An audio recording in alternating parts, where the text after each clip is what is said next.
Good morning, Evie Bancroft. How are you? I'm great, thank you. How are you? I'm very good. I'm liking the very sophisticated looking background you've got there. Very all three. Yeah, except it's not mine, it's my brother's. Never mind. That's a relief actually, because it looks like textbooks and things It like is, that, rather exactly than the extensive library that no doubt you've got. Yes, there are no novels here at all. No. And speaking of novels, the reason we are talking this very morning is because your debut novel, Warm Pearls and Paper Cranes, is being released on Friday with Butterworth Books. I'm liking the whole outfit thing. You've got is it the cranes on the It's not t-shirt? cranes, but it's about the closest I could get. It looks pretty craney for me. Yeah. I'll in post-production I'll kind of extend it. I won't do that. And the pearls you've got. Have you got your little I've got paper my crane earrings? Cranes in, and it's, I don't know if you can see them. Probably not. But no. A little bit. That's good. So yes, debut novel. Do you want to tell us a little bit about Warm Pearls and Paper Cranes? Yeah, sure. It's a novel about a matriarch, Maud, who gives away her wealth to her family, and they immediately disobey what she's asked for and put her into a separate care home. And she's separated from her secret, love of her life, really. The only person who can help her is Hannah, her great niece. But Hannah is living in Bristol, is with her flatmate, Suki, who she fancies and really wants to get to know a lot better than just flatmates. And she wants nothing to do with her great aunt, who she's clashed with in the past. The letters are sent that were between Maud and Bea, and they're sent to Hannah. She looks through them and actually begins to realise she's got more in common with her aunt than she thought originally. And she has a choice to make, whether she decides to forgive or potentially lose everything, lose her connection with her great aunt, with her family completely. It's an epic romance. I won't say love story because that implies tragedy, but it's an epic sweeping romance, and not only one romance but two romances, because you've got Hannah and Suki's sort of friends to possibly lovers. Don't want to do a spoiler alert, but okay, so here's the question you don't want to answer, because you're way too shy and retiring and lovely to sell yourself and how amazing your words are. But push comes to shove, I'm sticking you in the corner there and saying, why should people read Warm Pearls and Paper Cranes? I think I love the fact that so many people seem to really like it. And I've been very touched by that, actually, because it taps on, connection, love, being loved, and what we all want, really. And it talks about duty and secrets. So there's lots of different themes in there. So I think it's things that people can relate to on lots of different levels, really. Yeah, absolutely. And obviously, slight spoiler alert, but is it a happy ever after or a happy for now? Yeah, I mean, I think what I wanted to do was have something which at the core was life affirming and heartwarming, and so yes, it's a happy ever after. Okay, so back to thinking about what you wrote and why you wrote it. What made you go for a double romance? Because that's quite unusual. Most people concentrate on a single romance within a story. Well, I guess you get two for the price of one, don't you? But I like it. A value for money, people. That's why you should buy it. You're paying for one book and you're getting two romances. Yeah, what's not to love?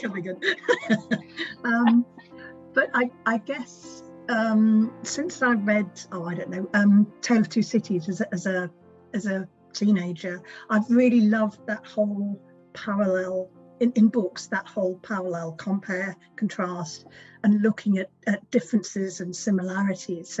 So I think I was actually quite intrigued about the whole parallel, and I just think 2 generations back to now, it is so different. I mean, facing different expectations and hopes and hardships, and yet there are so many similarities as well. Sadly, there's still, you know, homophobia and you know, misogyny, but it's how people triumph over that. And so I think it's also trying to say it's, you know, it's a question of hope as well. Yeah, absolutely. Yeah. And I think that's what people are going to love about it. No matter what age they are, there's something for them within the story. Because if you're an older reader, you can actually perhaps put yourself into Maud and Bee's position. If you're a younger reader, you know, you're in Hannah and Suki's position potentially.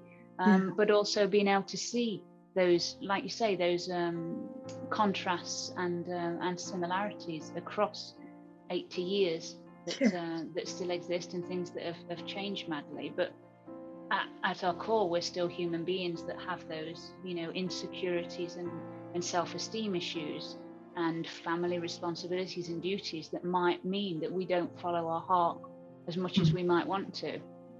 Which I think is very much what the book is about. And learning, you know, a younger generation learning from the mistakes of the past, and also the older generation learning from the different attitudes of the young as well.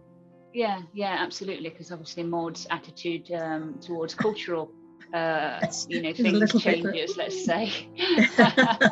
You managed to rattle this book off, the first draft, in 6 weeks, which is fabulous by any standards, because it's quite a lengthy book. What did you love most about the whole process of writing this story? Well, probably writing the words "the end" at the end, but no, joking apart, I guess I really enjoyed the looking at some of the historical stuff and doing research not just then but also now as well. I spent days and days looking at stuff on Bletchley Park, you know, women in Bletchley Park. Of course, nothing really appeared in the book at all, but I guess maybe at some stage I'll write something about Bletchley Park. But also one of the things I found fascinating was talking to people who are, you know, current people dealing with sensitivities around the Japanese, and that was really quite eye-opening and really interesting as well. So I guess it's research all around, but and I also enjoyed sprinkling in a few literary allusions as well, of course. little bit of William. Yeah, absolutely. I think that's what readers might, they're like little Easter eggs, little William Shakespeare Easter eggs throughout every single one of your novels. You could run a competition for a super fan. Oh, that's brilliant. And what did you find difficult about writing such a sweeping, epic love story?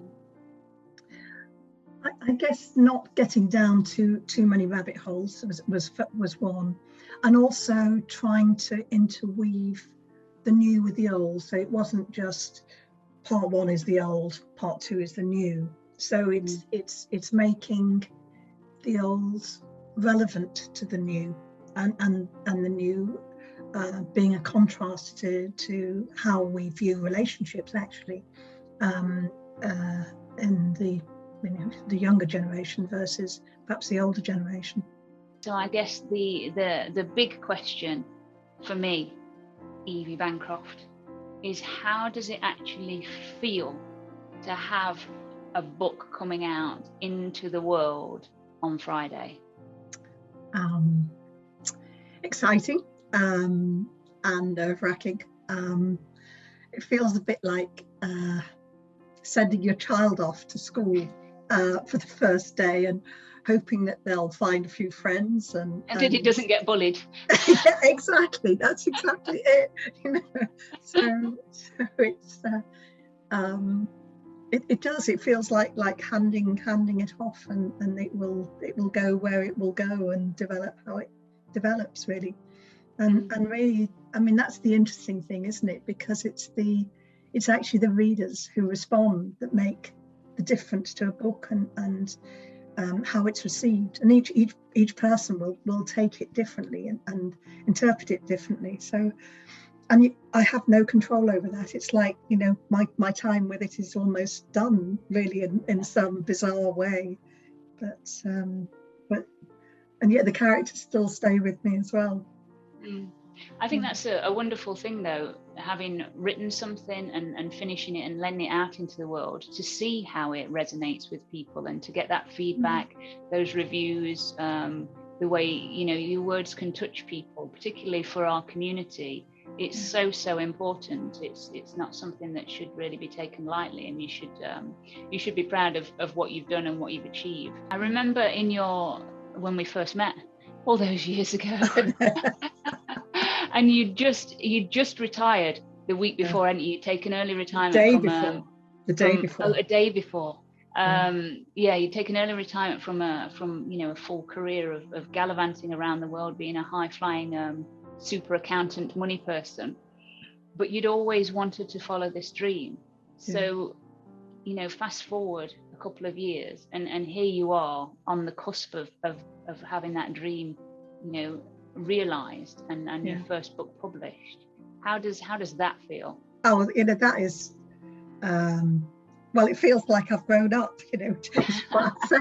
You know, it's what I always wanted to do, and yeah, so it does feel like fulfilling that dream, that goal, really, which is great. Well, the very, very best of luck with the launch on Friday, and here's hoping that it climbs up to number 1, and people see it and read it for the amazing dual romance, 2-for-1er that it is, a twofer, buy one get one free. So I hope it does really well, and I hope you have a fabulous day of celebration on Friday, Evie. Brilliant. Thank you. Thank you very much for joining me. Thank you. All right. Bye-bye. Bye.